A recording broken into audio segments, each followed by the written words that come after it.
Problem number 8 from Unit 2, Prep 2. Which expression is not an example of a perfect square? So I put perfect squares up above, and again it keeps going, this pattern keeps going, and I was able to achieve each of these numbers by going 1 times 1, or known as 1 squared, 2 times 2, 2 squared, 3 squared, 4 squared, 5 squared.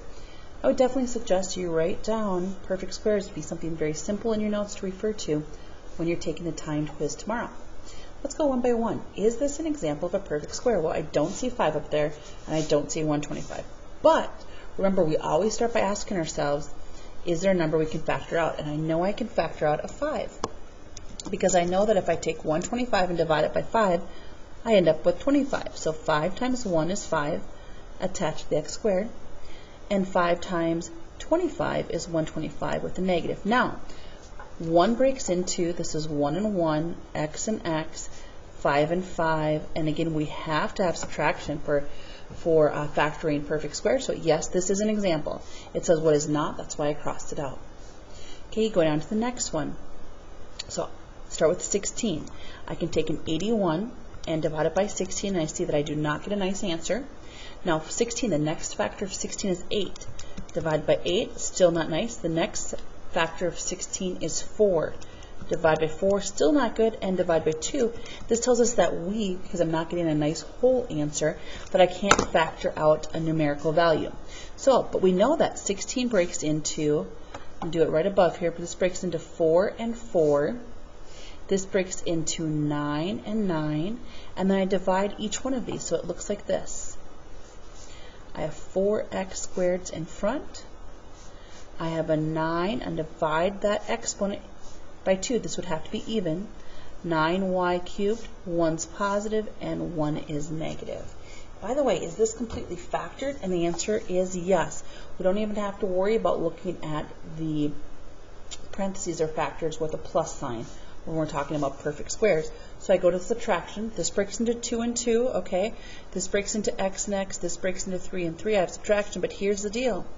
I can't divide 3 by 2 and get a nice whole number like 2 divided by 2 is 1. That's how we know this is 1 and 1. And because this is not an even number, this is completely factored. Smallest number is 4. 25 divided by 4 is not a nice whole number. It's going to be a decimal answer. The next factor of 4 is 2. 25 divided by 2 is not a nice whole number. That means I can't factor out a number here. So, but I do know that this breaks into 2 and 2, and this breaks into 5 and 5. All that's good. This is even, but I can't continue to factor here because this is subtraction. So this is not an example of factoring perfect squares. Okay. D. 1 is a perfect square and 16 is a perfect square, and I know that factoring out a 1 is not going to change this. And so I have 1 and 1, and I have 4 and 4, and because this is even, it breaks into x to the 5th and x to the 5th, and because this is even, it's y to the 2nd and y to the 2nd. Now what does this look like? 1x to the 5th, 1x to the 5th. Those are your fronts. In back is 4 and 4, and y squared and y squared. 1's positive and 1's negative. Is this fully factored? We don't worry about the addition. Let's look at the subtraction. Yes, it breaks into 1 and 1. Yes, it breaks into 2 and 2. Yes, I can divide this by 2, so y to the first, y to the first. But here's the problem. It's not even, so I can't nicely break it into 2 whole numbers. That means this is. Looking at option E, is 9 up there? Yes. Is 64 up there? Yes. But let's see, can I factor anything out? So I start with the 9, the smaller number. Can I take 64 divided by 9 and get a nice number? No. Next factor of 9 is 3. Can I take 64 and divide by 3 and get a nice number? No. So I can't factor out a number here, but I do know this breaks into 3 and 3, and this breaks into 8 and 8, and each one of these, when I divide by 2, is x and x, and y and y. So what does that look like? 3 x's are in front, and back is 8 y's. 1's positive and 1's negative, and this is.